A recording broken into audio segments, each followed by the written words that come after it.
Commander Taewoo sat in his chair on the quiet night shift at Galactic Border Monitor Station 7. The station floated in the empty space between star systems. Far from any planet or moon, its job was simple: listen for signals from unknown parts of space and watch for any danger to human worlds. Taewoo was 45 years old with short gray hair and tired eyes. He had worked at border stations for 20 years. Most nights were boring. Nothing happened in this far corner of space. "Sir, would you like some coffee?" asked Ensign Hojin, the youngest crew member. He held out a steaming cup. "Thank you," Taewoo said, taking the cup. The bitter smell helped him stay awake. "Anything interesting on the scanners tonight?" Hojin shook his head. "No, sir. Same empty space as yesterday." The station had 10 crew members, but only 4 worked the night shift. Besides Taewoo and Hojin, Lieutenant Jimin handled communications, and Sergeant Kung watched the defense systems. They rarely needed those defenses. This station had never fired a weapon in its 15 years. Taewoo sipped his coffee and looked at the main screen, showing stars and empty black space. His mind wandered to his family back on Earth, Colony 5. His daughter's birthday was next week. He would miss it again. A sudden beeping noise broke the silence. "Commander," Jimin called from her station. "We're picking up a signal from the Per cluster." Taewoo put down his coffee and walked to her station. "The Pern cluster. Nothing's out there. No human ships have gone that far." "It's definitely coming from there," Sir Jimin said. She was 30 years old with short black hair and quick hands that moved across her control panel. "The signal is strong, but strange. I've never seen anything like it." The signal appeared on her screen as jagged lines of light. It repeated every 12 seconds in the same pattern. "Can you clean it up?" Taewoo asked. G-Min pressed buttons and turned dials. "I'm trying, sir. There's a lot of background noise." Kung joined them, his big frame towering over Jimin's chair. "Could be a trap. Pirates sometimes use fake signals to lure ships." "Pirates don't go to the Pernan cluster," Taewoo said. "It's too far from shipping lanes. There's nothing to steal out there." Hojin looked worried. "Maybe it's aliens." The others went quiet. Humans had met 3 alien species so far. 2 meetings had been peaceful. One had led to a short, bloody war 50 years ago. No new species had been discovered in 25 years. "Let's not jump to conclusions," Taewoo said calmly. "Jimin, run it through the translator." Jimin sent the signal to the station's computer. The translator was built to decode any language, even ones humans had never heard before. It worked, slowly, comparing the signal to every known pattern. Minutes passed. The night shift crew gathered around Jimin's station, watching the computer work. The signal kept repeating, 12 seconds of jagged lines, over and over. "I have something," Jimin finally said. "The translator says parts of this signal match weapon firing patterns from the Korla War." Taewoo frowned. "Weapons, are you sure?" Jimin pointed to her screen. "See these sharp peaks? They're almost identical to the energy signature of plasma cannons, and this pattern here matches the countdown sequence for missile launches." "Could it be a recording of an old battle?" Hojin asked. "No," Jimin said. "The signal is new. The computer dates it to less than 6 hours ago." Kyung crossed his arms. "So someone out there is firing weapons, and they want us to know about it. Or they're telling us they have weapons," Taewoo said quietly. "Maybe it's a warning to stay away." The main screen suddenly changed, showing a star map of the Peran cluster. The computer had found the exact source of the signal, a small yellow star with 7 planets. "Life signs?" Taewoo asked. G-Min checked her readings. "The third planet shows atmosphere and water. Conditions could support life." The signal changed slightly. New patterns appeared among the jagged lines. "It's getting stronger," Jimin said, "and more complex. The translator is updating. It says these new patterns match targeting systems. Like someone is locking weapons onto something." Taewoo felt a cold feeling in his stomach. This didn't sound good. "Should we respond?" Hojin asked. "Maybe they're trying to talk to us." "We don't know what they're saying," Kyung said. "If we answer wrong, we might start a war." Taewoo thought carefully. His decision could affect the safety of human space. If this was a new alien species showing off their weapons, Fleet Command needed to know. "Jimin, send all this data to Fleet Command," he ordered. "Mark it urgent. Possible first contact with unknown species, showing signs of weapon use." "Yes," Sir Jimin said, typing quickly. What none of them knew was that 60 light-years away, the Neridian people were not threatening anyone, they were dying. On the 3rd planet of the Yellow Star, tall blue-skinned aliens with 4 arms rushed around control rooms. Emergency lights flashed red. Children cried in underground shelters. Chief Scientist Narala stood before the World Council, her hands shaking. "The shield generators are failing. The radiation from the solar flare will hit us in 3 days." Elder Miro, the oldest council member, closed his large purple eyes. "Can we fix them?" "No," Narala said. "We need help. I've sent our emergency signal to all directions." "Someone must hear us. Who would help us?" asked another council member. "We have never met anyone from beyond our star." The signal explains our problem, Narala said. It shows our shields failing and the radiation coming. Any advanced species will understand. Back at Station 7, Taewoo received a message from Fleet Command. It was short. Signal received. First contact protocol activated. The 7th Fleet is deploying to your location. Maintain surveillance. Do not engage. Taewoo eyes widened. The 7th Fleet was the largest battle group in human space, 40 warships with enough firepower to destroy a planet. They're sending the 7th Fleet, Hojin whispered. That's overkill for a simple investigation. Fleet Command doesn't take chances with unknown weapons, Kyung said. Not after the Korla War. Gimin looked troubled. Sir, what if we're wrong? What if this isn't a threat? Taewoo stared at the signal still flashing on the screen. The jagged lines that looked so much like weapon signatures to human eyes. Keep analyzing that signal, he ordered. Find anything that might tell us their real intentions. But the translator kept showing the same results. Weapons, targeting, danger. Meanwhile, across human space, giant warships powered up their engines. Admirals studied battle plans. Soldiers checked their gear. The greatest fighting force humans had ever built prepared to meet what they believed was a new threat, all because of a desperate call for help that no one understood. Admiral Daehyun stood on the bridge of the HFS Thunderstrike, the biggest ship in the human 7th Fleet. The Thunderstrike was huge, nearly 2 miles long, with weapons that could destroy a small moon.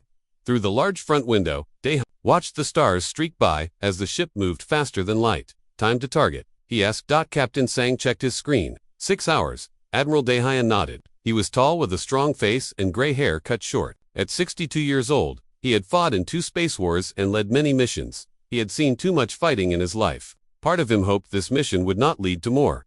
Behind the Thunderstrike, 39 more warships followed in perfect order. Some carried bombs. Others had fighters that could fly into battle. Some had special troops ready to land on planets. Together, they were the most powerful group of ships humans had ever sent to meet a possible new alien race. Admiral, all ships report ready for combat, said Lieutenant Ju Wei, a young woman with quick eyes who handled communications. Good, Daehyun said, but remind all captains, we do not fire first. We come ready for war, but hoping for peace. On the bridge, 20 officers worked at stations. Screens showed stars, ships, and data. The mood was tense. Everyone knew they might be the first to meet a new alien species, or the first to fight it. Captain Sunmi from intelligence brought a report to Daehyun. She was 40 years old with short black hair and a serious face. Her job was to understand the enemy. Sir, I've studied the signal more, she said quietly. Something doesn't make sense. Explain, Daehyun said. Sun-Mi showed him a screen with the signal pattern. These parts do look like weapon signatures, but the pattern is wrong for an attack. It's more like a warning about weapons, not a threat to use them. Daehyun frowned. You think we misunderstood? It's possible, Sunmi said. The translator might be wrong. This signal doesn't match how enemies usually talk before a fight. But Fleet Command is sure it's hostile, Daehyun said. Fleet Command is being careful after the Korla's surprise attack. Sunmi replied, they don't want to be caught unprepared again. Daehyun looked at the stars through the window. We'll proceed as ordered, but with extra caution. I want better scans of that system as soon as we arrive. Meanwhile, 60 light-years away on the Neridian world, things were getting worse. The blue-skinned aliens worked frantically to save their planet. In the main control center, Chief Engineer Lorak tried to fix the shield generators. His forearms moved quickly over the machines, but nothing helped. The power core is damaged beyond repair. He told Chief Scientist, we can't stop the radiation that's coming. Narala looked at the big screen showing their yellow sun. A massive solar flare had erupted 3 days ago. Soon, deadly radiation would hit their world. Without the shield that normally protected their planet, millions would die. Has anyone answered our call for help? Lorak asked. No, Narala said sadly. We've sent our emergency signal for days now. Either no one hears us, or no one cares. In another room, Elder Miro met with the World Council. The 12 oldest and wisest Neridians sat in a circle, their blue skin looking pale with worry. We must move people underground, Elder Miro said. His voice was weak with age. The deep caves might block some radiation. The caves can only hold half our population, said another elder. What about the rest? Miro closed his purple eyes. We pray someone answers our call. Young astronomer Hajun rushed into the council room without permission. His forearms held a datapad. Elders, we've detected something, he said excitedly. Calm yourself, Hajun, Miro said. What have you found? Large objects moving toward our system, Hajun said, showing them his screen. They're traveling faster than light. They must be ships. The elders looked at each other with hope and fear. Someone heard us, Miro said quietly, but who? And will they help? Back on the Thunderstrike, Admiral Daehyun met with his ship captains through video screens. Each captain commanded one of the 40 ships in the fleet. We exit like in 30 minutes, Daehyun told them. We'll arrive in battle formation, but with weapons powered down. Captain Kwan, your scouts will go first. Captain Kwan nodded on screen. He commanded 6 small, fast ships. We'll scan the system and report back. Captain Hannah, keep your medical ships ready. Daehyun continued.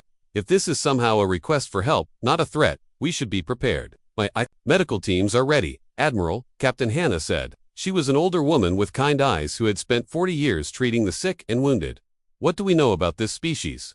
Asked Captain Dong, who led 10 fighter ships. Sun-Me answered, nothing yet. They could be completely different from any alien we've met before. Remember your training, Daehyun told them. Show strength but not aggression. If they truly mean war, we'll be ready. If they want peace, we'll offer it. The captains nodded, and their faces disappeared from the screens. Daehyun turned to his bridge crew. Prepare for arrival, full shields. Sensors at maximum range. The great ships of the 7th Fleet slowed as they approached the Pern cluster. The stars stopped streaking by and became normal points of light again. Ahead, a yellow star glowed with 7 planets circling it. Third planet shows signs of civilization, reported Officer Jian from the sensor station. Cities, roads, energy readings, and something else, ... Double quotes, he paused, looking confused. Sir, I'm detecting unusual radiation levels from their sun. A recent solar flare, extremely powerful. Sunmi moved to his station and looked at his readings. This isn't normal. That level of radiation would be deadly to most life forms. On the Neridian world, Hajun watched the approaching ships with growing fear. His telescope showed them clearly now, huge metal objects with strange shapes, larger than anything his people had ever built. They're warships, he told Elder Miro, his voice shaking. Look at their size and shape. They're built for fighting. Elder Miro studied the images. Why would someone send warships to answer a call for help? Maybe they didn't understand our message, Narala suggested. Maybe they think we're threatening them, or maybe they're coming to conquer us while we're weak, said another elder. Miro shook his head. Whatever their reason, we have no choice but to meet them. Prepare a welcome message. Tell them of our situation immediately. Captain Kwan's scout ship approached the Neridian planet first. It was small and fast, built to gather information. Admiral Kwan reported to the Thunderstrike, we're detecting massive radiation, heading toward the 3rd planet. Their sun had a major flare event, and ... He paused. Their planetary shields are failing. They're about to be hit with deadly radiation. On the bridge of the Thunderstrike, Daehyun and Sunmi looked at each other with sudden understanding. It wasn't a threat, Sunmi said quietly. It was a call for help. The signal patterns showing weapons, Daehyun realized. They were trying to show their shields failing against the radiation. Just then, Lieutenant Ju called out from her station. Admiral, we're receiving a new transmission from the planet. It's a video signal. On screen, Daehyun ordered. The main screen filled with the image of a blue-skinned alien with 4 arms and large purple eyes. Behind it, other aliens moved quickly around what looked like a control room. The alien spoke, its voice translated by the ship's computer. Unknown ships, Elder Miro said, we are the Neridians. Our planetary shields are failing. Deadly radiation will hit our world in 6 hours. Please, whoever you are, help us survive. The bridge of the Thunderstrike went silent. Everyone stared at the blue alien on the screen. Elder Miro looked tired and afraid as he waited for an answer. Admiral Daehyun stepped forward. I am Admiral Daehyun of the Human Federation. We received your signal and came to help. The translator changed his words into the Neridian language. Elder Miro's large purple eyes widened with surprise. You understood our emergency call? Miro asked. Daehyun looked at Sunmi, then back at the screen. Not exactly. We thought you might be threatening us, but now we understand you need help. On the Neridian planet, people gathered around screens to see the human for the first time. They had never met aliens before. Many were scared of the strange-looking being with only 2 arms and pink-brown skin. They look so different, whispered Hajun to Chief Scientist Narala. Do you think they can really help us? They have ships that can travel between stars, Narala said. Their technology must be advanced. Back on the Thunderstrike, Daehyun called Captain Hannah of the medical ships. Captain, scan that planet. Tell me what we're dealing with. Captain Hannah's face appeared on a screen. She was already working. The radiation from their sun will hit the planet in 5 hours and 42 minutes. It's stronger than anything we've seen before. Their shields are at 12% power and failing. Can they be fixed? Daehyun asked. Unknown. Hannah replied, we need to see their technology first. Daehyun made his decision quickly. All ships, new orders. This is now a rescue mission. Captain Kwan, take your scouts and map the radiation wave. Captain Dong, position your ships to form a shield grid in the upper atmosphere. The captains acknowledged their orders. The massive human fleet began to move, ships breaking formation and heading to new positions. Lieutenant Ju looked up from her station. Admiral, the Neridians are sending technical data about their shield system. Send it to engineering. Ordered, and prepare my shuttle. I'm going down to meet them. Captain Sang looked surprised. Sir, is that wise? We know nothing about these aliens. They need our help, Daehyun said firmly, and I won't ask our people to go down there if I'm not willing to go myself. On the planet's surface, the Neridians watched in amazement as human ships entered their atmosphere. The ships were huge and silver, reflecting their yellow sun as they moved into position. What are they doing? Elder Miro asked. Watching from the council building, Hajun studied his screens. They're forming some kind of pattern above our major cities. Their ships are linking together somehow. In the main city square, thousands of Neridians gathered, looking up at the sky. They could see the human ships now, floating like metal islands above them. Some people were afraid and ran to hide. Others stayed, hoping these strange visitors would save them. A smaller human ship landed in the square. It was sleek and black with the words HFS Thunderstrike written on its side. The crowd moved back, giving it space. A door opened, and Admiral Daehyun stepped out. Behind him came Sunmi, Dr. Sujin, and Engineer Jinwoo. They all wore simple uniforms with no weapons. That the Neridians stared at the humans. The humans stared back.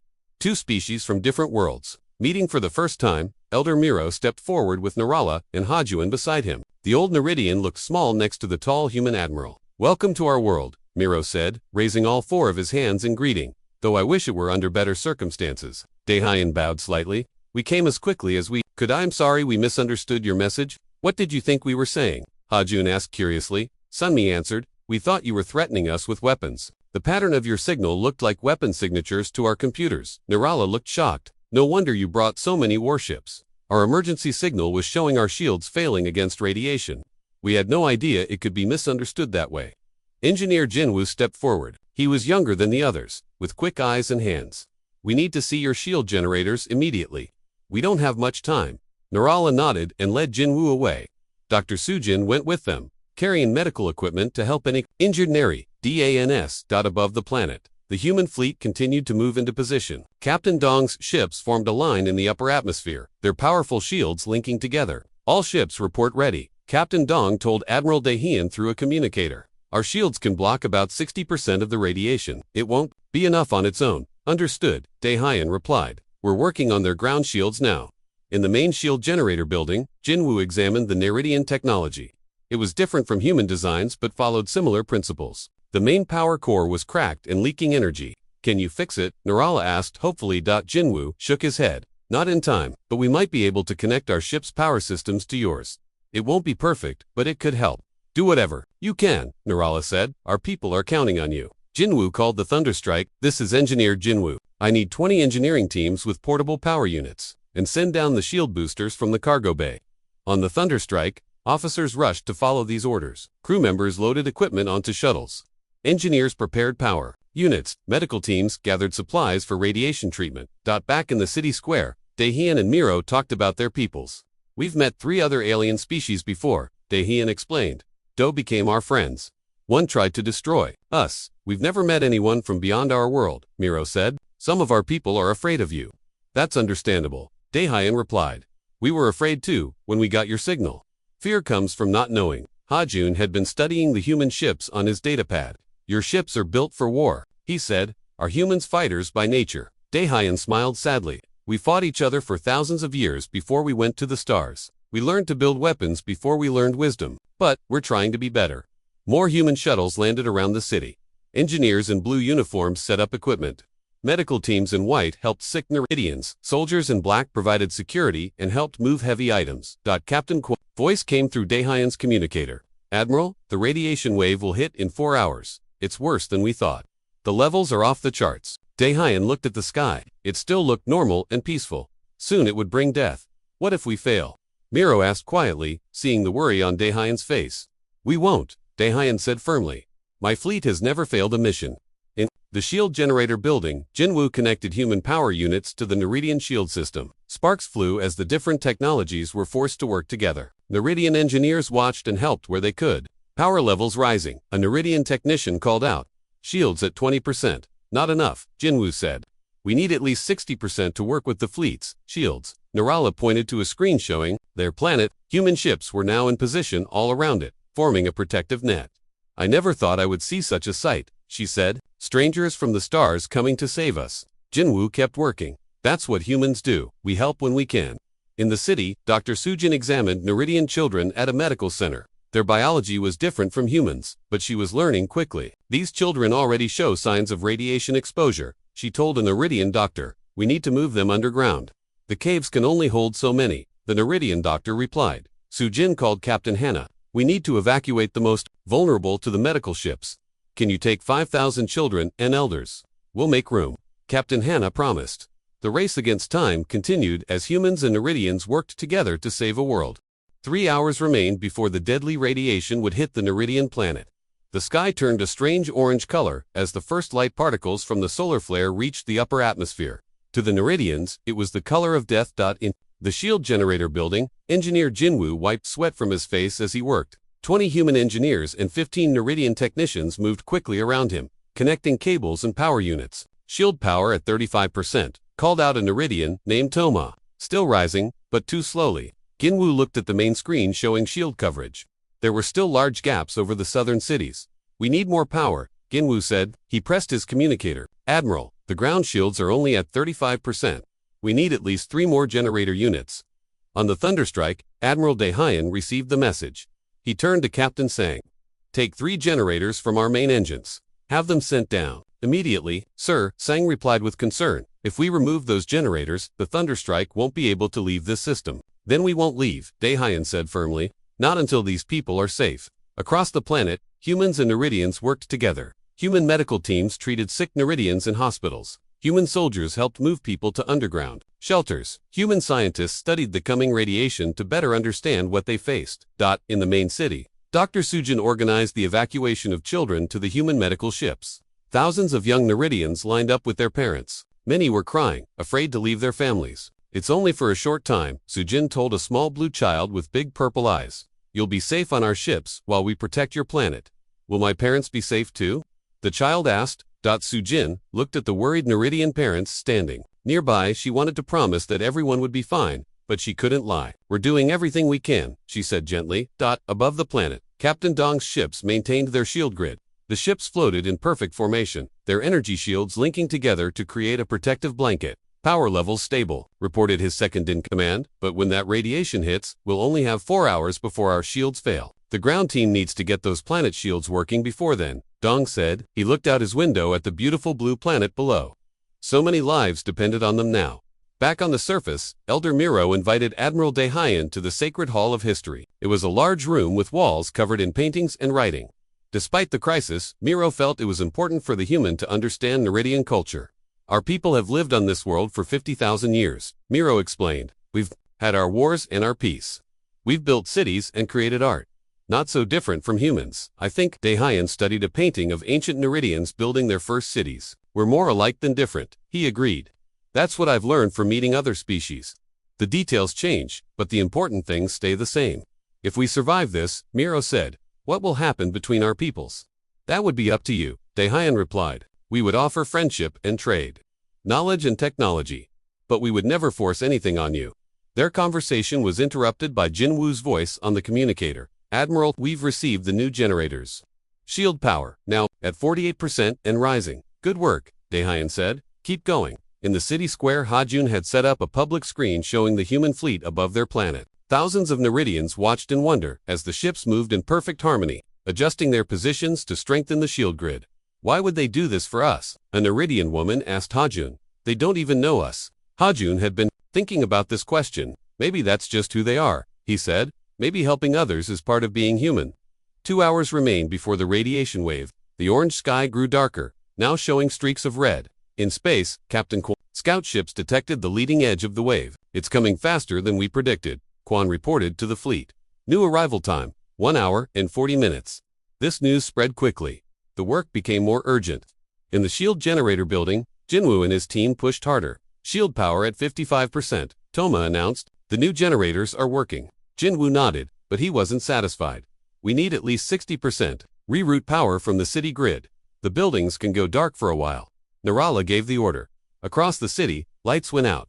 Power flowed to the shields instead. 57%, 58%, 59%. Toma counted as the shield. Power rose. Jinwoo held his breath. 60%, Toma shouted.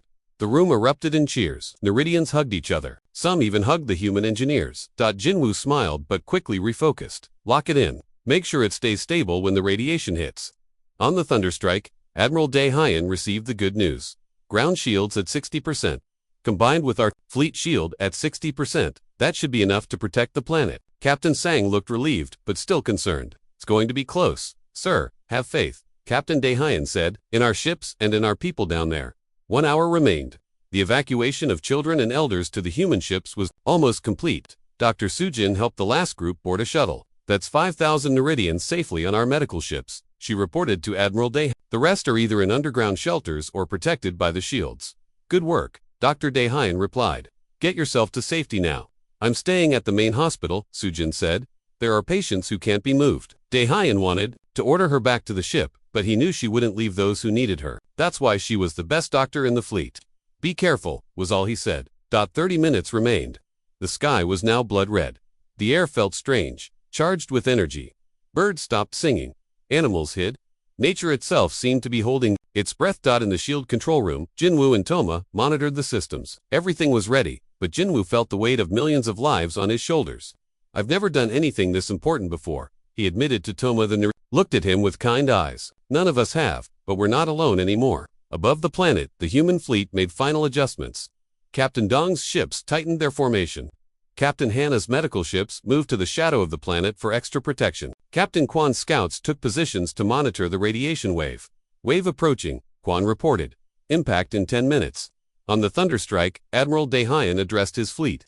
This is what we trained for. This is why we built these ships, not just to fight wars, but to protect life. Hold your positions, keep those shields up, make humanity proud today. 5 minutes remained. In the sacred hall, Elder Miro led a prayer with other elders. They asked their ancestors for strength. 1 minute remained. Jinwoo and Toma watched the radiation readings climb higher.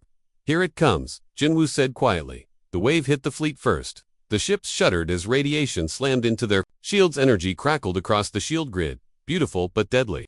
On the bridge of his ship, Captain Dong felt the deck shake beneath his feet. Shields holding at 58%, his officer reported. Minor damage to outer layers. Then the wave reached the planet's shields. The sky turned from red to purple as the two shield systems, human and Neridian, fought against the deadly radiation. In cities across the planet, Neridians looked up at the strange purple sky. Many were afraid, but others felt hope. The shields were holding. In the control room, Jinwoo and Toma watched the readings carefully. Ground shields at 59%, Toma said, holding steady.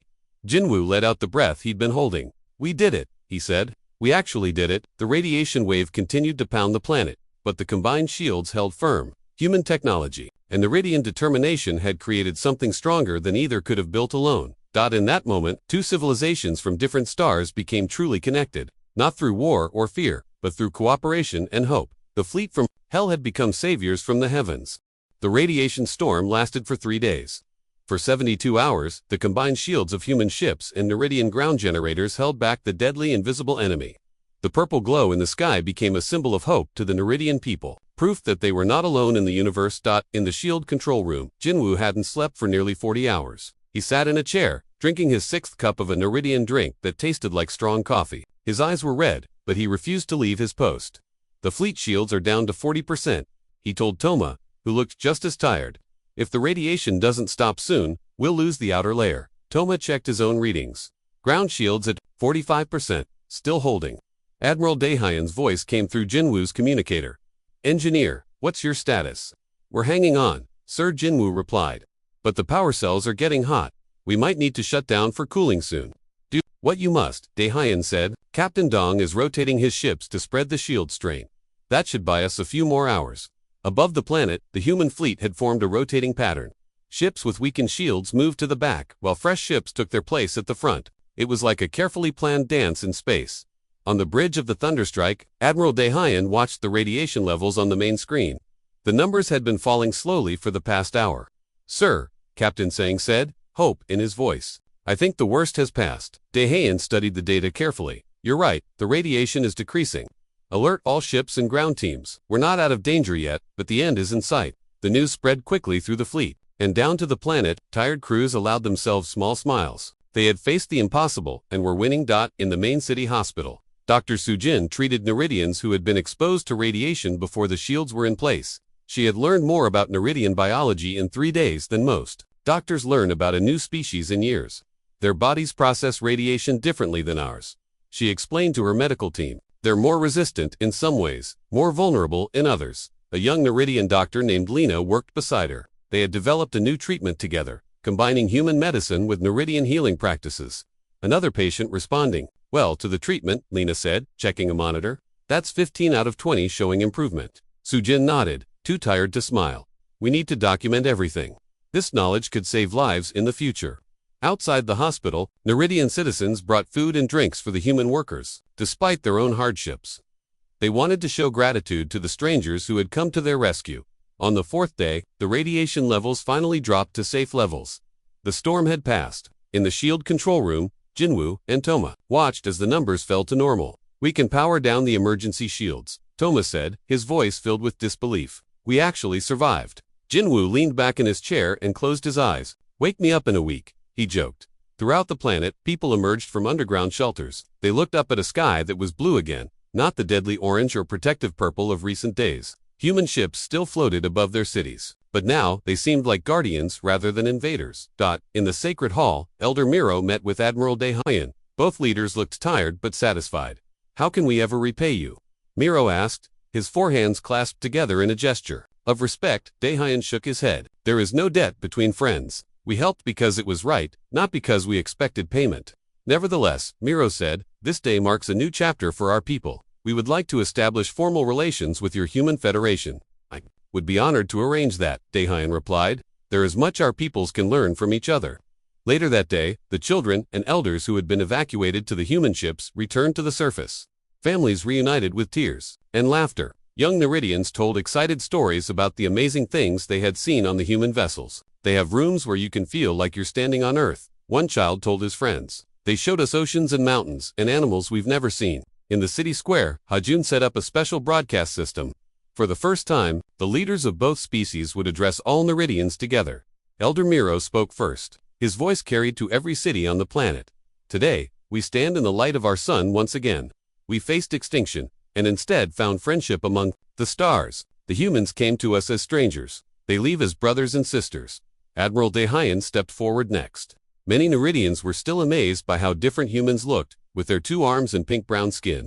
People of Neridia, he began, using the name they called their world. When we received your signal, we misunderstood your message. We came prepared for conflict but found only people in need.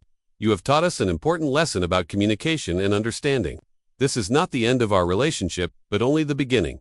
The crowd cheered. Both humans and Neridians celebrated together, their differences forgotten in the joy of survival. 1 week after the radiation storm, most of the human fleet prepared to leave. Repairs had been made to the Thunderstrike's engines, replacing the generators that had been used to save the planet. 3 ships would remain behind, 1 scientific vessel to help the Neridians improve their shield technology, 1 medical ship to continue treating radiation victims, and 1 communication ship to maintain contact with the Human Federation. On the day of departure, thousands of Neridians gathered to watch. Many brought gifts for the humans' art, music, recordings, books, translated into English, and local foods that humans could eat. Jinwoo said goodbye to Toma at the shield generator building. We've modified your systems to give better warning. Next time, Jinwoo explained, and we've installed a direct communication link to our nearest station. No more misunderstandings. Toma handed him a small device. This is for you. It's a star map of our system, with our history recorded inside, so you will always remember us. Jinwoo smiled. Trust me, no one who is here will ever forget. Dr. Sujin gave final instructions to Lena and the other Neridian doctors. Dr. Wu will stay with the medical ship, she said. He has all our research on radiation treatment, and I've requested that medical ships visit every 6 months to check on patients. Lena touched Sujin's arm with 2 of her hands. You saved hundreds of lives. Your name will be remembered in our history.